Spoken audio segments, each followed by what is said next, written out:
কোন কোন বিষয়গুলো আপনি বলেন। আমি ইশাকের কথা বললাম, মেয়র ইশাকের ক্ষেত্রে আসিফের অবস্থান, এবং সেই আসিফ জনাব আসিফ নজরুল দেখেন আসিফকে আমরা কি দেখেন আমি একজন প্রশাসক আসিফকে কোনোভাবেই উত্তর ঢাকায় প্রশাসক নিয়োগের ক্ষেত্রে, উত্তর ঢাকায় প্রশাসক নিয়োগের ক্ষেত্রে আসিফের গাজোয়ারি অবস্থান আপনারা কোনোদিন প্রতিবাদ করেন না। এটা অন্য কোনো উপদেষ্টা হলে, অন্য কোনো সরকার হলে কি মানে কি জোয়ারি অবস্থান, গাজোয়ারি অবস্থান, গায়ের জোরে নেওয়া, মানে হ্যাঁ গায়ের জোরে কি করছে, মানে কি করছে? উত্তর ঢাকায় প্রশাসক নিয়োগ দিচ্ছে, দক্ষিণ ঢাকায় ইশাককে নিয়াতে দেন নাই, শপথ নিতে দেন নাই। আমি আমি আমি যত না শপথ নিতে দেন, এটা একটা সাবজুডিস ম্যাটার ছিল, যে কোনো সাবজেক্ট ম্যাটার ছিল না, হাইকোর্ট থেকে সেটা সেটেল ম্যাটার ছিল। উনি বলছেন যে উনি আইন উপদেষ্টার জন্য ওয়েট করতেছেন, যদিও খুব ভালোভাবে জানতেন যে আইন উপদেষ্টা আছে হচ্ছে এখন সাউথ আফ্রিকা, এবং আইন উপদেষ্টা আসার পরে বলছেন যে সময় পার হয়ে গেছে। এখন দেখেন সময় পার হয়ে গেছে, এখন সেক্ষেত্রে যে মন্ত্রণালয়ের দায়িত্বে ছিলেন, এর মন্ত্রণালয়ের এটা বিষয়, বা এটা হচ্ছে হাইকোর্টের বিষয়, তো হাইকোর্টের বিষয় হাইকোর্টে ম্যাটারটা সেটেল ছিল। এখন আসিফ মহোদয় আসিফ মহোদয় তার ইয়া অনুযায়ী আপনার এলজিআরডি তে উনি যেই ডিসিশন নেওয়া প্রয়োজন উনি এই ডিসিশন নিয়েছে। এটার যদি আপনার কোনো ধরনের আমার প্রশ্নটা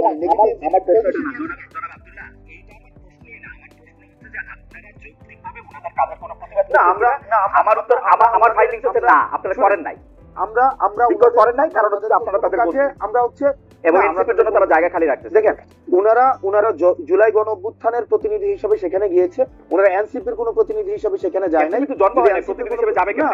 না তাহলে অথবা কি বা আমাদের কোনো প্রতিনিধি হিসেবে সেখানে যায় না, যে তাদের সাথে আমাদের বন্ধুত্বের সম্পর্ক, এক নম্বর বিষয়। দুই নম্বর বিষয়, যেভাবে বলা হচ্ছে যে তাদের জন্য জায়গা খালি করে রাখা হইতেছে, এটা কমপ্লিটলি একটা ভুল ধারণা। ঠিক আছে, আমরা আমাদের সংগঠন আমাদের নিজেদের মতো করে আগাচ্ছি, এবং এটা হচ্ছে আমরা আমাদের নিজেদের মতো করে, যখন হচ্ছে আমাদের কিছুদিন আগে হচ্ছে আমাদের গঠনতন্ত্র আমরা জমা দিয়েছি, কিছুদিন আগে হচ্ছে আমাদের রেজিস্ট্রেশনের বিষয় জমা দিয়েছি, আবার আমরা যখন হচ্ছে কাউন্সিল করে সেক্ষেত্রে আমাদের পূর্ণাঙ্গ হচ্ছে আমরা কমিটি দিব। ওকে, সেক্ষেত্রে এটা কে আসছে কে গেছে আসবে না, কাউন্সিলটা কি আপনাদের অতি শীঘ্রই করার কোনো ইচ্ছা আছে না? কাউন্সিলটা আপনারা পরে করবেন, এটার ব্যাপারে কি সিদ্ধান্ত আছে? কাউন্সিল আপনারা কবে করবেন? মানে আমরা ইতিমধ্যে হচ্ছে রেজিস্ট্রেশনের বিষয়টা নিয়ে আমরা এতদিন কাজ করেছিলাম, আপনি জানেন জাস্ট 2 দিন আগে আমরা রেজিস্ট্রেশনের বিষয়টা সম্পন্ন করেছি। এখন অন্যান্য যে ফরওয়ার্ডিং যে বিষয়গুলো নিয়ে আছে সেগুলো নিয়ে আমরা আলোচনা করব। ওকে, তারপরে আমাদের কোনো এক্সিকিউটিভ মিটিং হয়নি। আপনি মানে কাউন্সিলটা কবে হবে সেই ব্যাপারে আপনাদের এখন এক্সিকিউটিভ মিটিং হওয়ার পরে তারপর আমরা সিদ্ধান্ত নেব।